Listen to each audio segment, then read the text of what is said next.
বাড়িতে সৎসঙ্গ রাখা হয়েছিল, তারই কিছু অংশ আপনাদের কাছে তুলে ধরলাম। পুরো ভিডিওটা দেখবেন। যদি ভালো লেগে থাকে তাহলে লাইক, শেয়ার, সাবস্ক্রাইব করে দেবেন।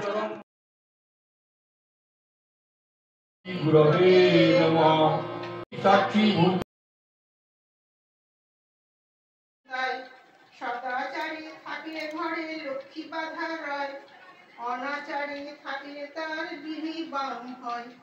প্রভাতে ছড়া ঝাঁটি, সন্ধ্যায় দেয় বাতি, লক্ষ্মী বলে তারে দাঁড়ি আমার বসতি। জাগে না নিয়ে না করে কোন নারী, সদাচারে বিনা রানে জীবনেরই করি। অদীক্ষিতে হাতে রান্না খাওয়া উচিত নয়, জাগিত পুজো অর্চনার ফল নাহি হয়। পান ভোজন তার হাতে বিষ বহনী বল, রোগ শোক দারিদ্রতা ধ্বংস হয়ে যায়। প্রাসান প্রতিমা পূজে যত না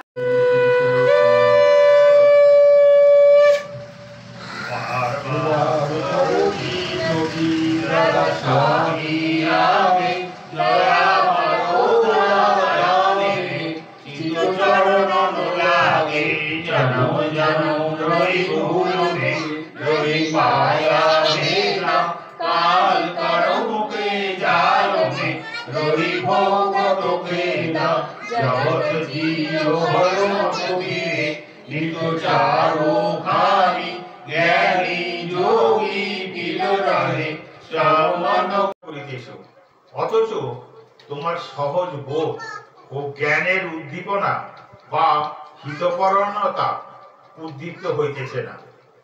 নিশ্চয় বুঝিও, যাহাকে জপ করিতেছ তাহার চিন্তা লইয়া তুমি কমই ব্যাপৃত আছো, আর যাহার পূজা করিতেছ তিনি তোমার মোটেই স্বার্থ হইয়া ওঠেন নাই।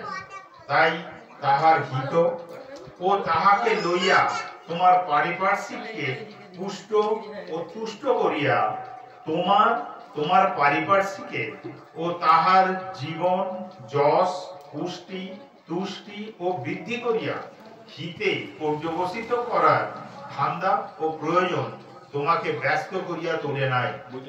তাহা হইলে তোমার অনন্তর জপ ও প্রতিষ্ঠা চাও, তবে তোমার শ্বশুর শাশুড়ির সেবা হইতে কখনো বিমুখ হইও না। কারণ তাহারা তাহাই যাহাদের হইতে তোমার স্বামী উদ্ভূত হইয়াছেন, আর তাহারাই তাহার আদিম মঙ্গলকারী।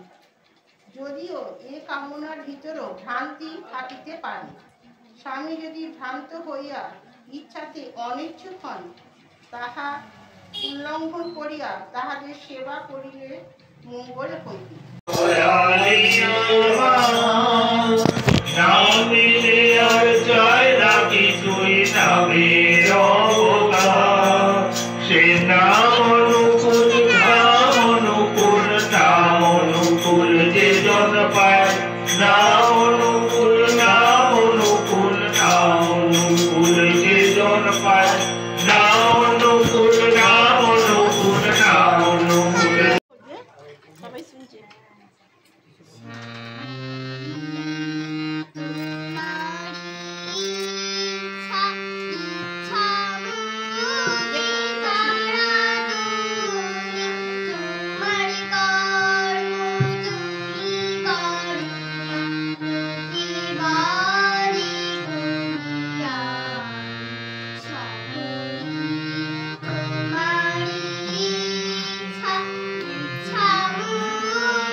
হিমায়তপুরে জন্মগ্রহণ করেছিলেন। তারপরে ওনার আমাদের দেহঘরে বিহারে দেহঘরে এসে যে বিশাল আশ্রম সৎসঙ্গ গড়ে তুলেছে, সেই ঠাকুরের আদর্শ নিয়ে, সেই ঠাকুরের নীতি নিয়ে, সেই ঠাকুরের চলার পথ অনুসরণ করে আজ আমরা ঠাকুরের পথেই চলি। কিন্তু আমরা ঠাকুরের পথে চলবো কেন? ঠাকুর কি নির্দেশ দিয়ে গেছেন? প্রথম কথা, ঠাকুর একটা বাণী দিয়েছেন, বুদ্ধ ঈশায় বিভেদ করিস, শ্রীকৃষ্ণ শ্রীচৈতন্য রসুল কৃষ্ণে জীবোদ্ধারে আবির্ভূত হন একই তারা, তাও জানিস নেই। অর্থাৎ আমরা জানি আমাদের পূর্বে যে সমস্ত দেব দেবতা বা মহাপুরুষরা এসেছে, আমরা যদি ঠাকুরের বর্তমান জীবনে ফিরে আসি, তার পূর্বতন ঠাকুরের যে পূর্বতন আছে, যেমন আমরা জানি সত্যযুগে নারায়ণ, ত্রেতাযুগে শ্রীরামচন্দ্র, দাপরেতে শ্রীকৃষ্ণ এবং কলিতে আমাদের শ্রী চৈতন্যদেব। আমরা এনাদের এই দেবতাদের আমরা খুব ভালোভাবে চিনি, জানি এবং তাদের যে সহধর্মিনীরা আছেন তাদেরকেও আমরা শ্রদ্ধা ভক্তি মাথা নত করি। আমরা জানি পরবর্তী টাইমে অনেক মহাপুরুষ এসেছে, অনেক দেবতারা মনুষ্য রূপ ধরে এসেছেন। তারা আপনারা সকলেই জানেন, খুব বেশি দিন আগের কথা নয়, কামারপুকুরে শ্রী রামকৃষ্ণদেব লীলা করে গেছেন। শ্রী রামকৃষ্ণদেব যখন দেহ রাখেন 1886 সালে, 1886 সালে যখন শ্রীরামকৃষ্ণ দেহ রাখেন, আমরা শ্রীরামকৃষ্ণকে সবাই জানি। শ্রীরামকৃষ্ণর ওই অন্তিম দেহ ঘিরে যখন ভক্তরা কান্নাকাটি করছেন, তখন শ্রীরামকৃষ্ণ নিজে বলেছিলেন, তোরা কাঁদিস কেন? আমি খুব তাড়াতাড়ি আসছি। কাঁদিস নেই, খুব তাড়াতাড়ি আমি আবার আসছি। অতএব শ্রীরামকৃষ্ণদেব দেহ রেখেছেন 1888 সালে, এই 1886 সালে। আর আমাদের শ্রী শ্রী ঠাকুর অনুকূলচন্দ্র জন্মেছেন 1888 সালে হিমায়তপুর গ্রামে। আমরা দেখেছি শ্রীরামকৃষ্ণ জীবদ্দশায়